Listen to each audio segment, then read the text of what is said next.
What's up, guys? Today we're working on my Volvo 240. We're doing a flame trap upgrade. This specifically will be for the 1981 through 1988 models. You 88 plus guys got a little bit of luck here, though. You're already off with this to a good start. This will be for you guys, though, so let's get into it. So as you'll see here, I have myself a nice IPD kit to make it pretty easy for us. Nice silicone rubber hoses. Silicone and rubber, of course. Then we have our new flame trap and flame trap holder. You can press that in while you're at it if you want to. It'll stay in there nicely.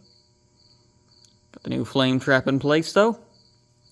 This hose will go on here at some point. This hose will go down here. And of course, she'll sit on top just like that. Pretty simple DIY, but it's a little bit, I guess we'll say, space sensitive. If you have small hands and long fingers, it's going to be easy for you. We're going to be working in a pretty tight space here, so it's going to be pretty interesting. My sleeve is, of course, cracked, so while we're doing this upgrade, it moves around, we'll say, a little bit easier than it should.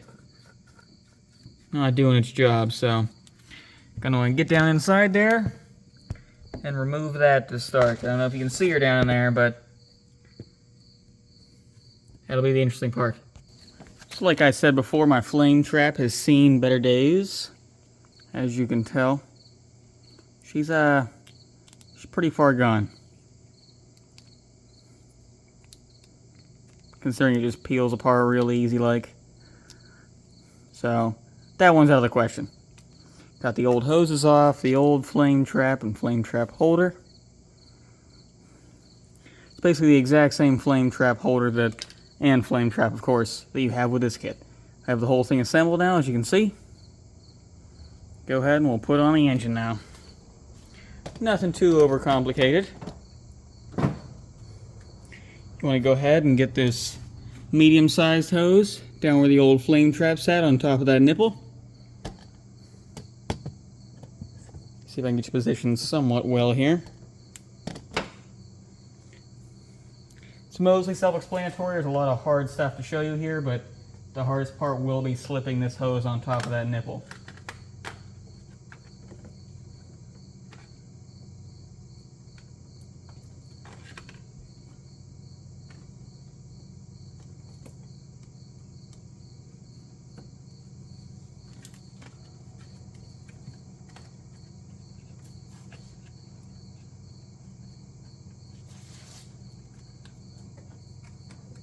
You can get both your hands on there, you'll make it a lot easier, but I know not everybody can. Might make it easy to get some long needle nose or a dowel rod.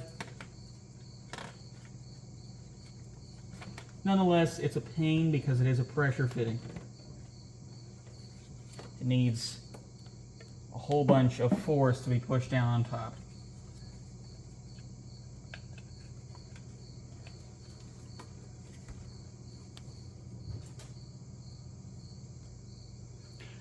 So, like I had said before, it is a pressure fitting, of course, so it's a bit of a pain getting it down inside there. But as you can tell, got it slipped on top of that nipple. Got the small one coming from the flame trap going to the intake manifold here. The one that next down to the intake tube here.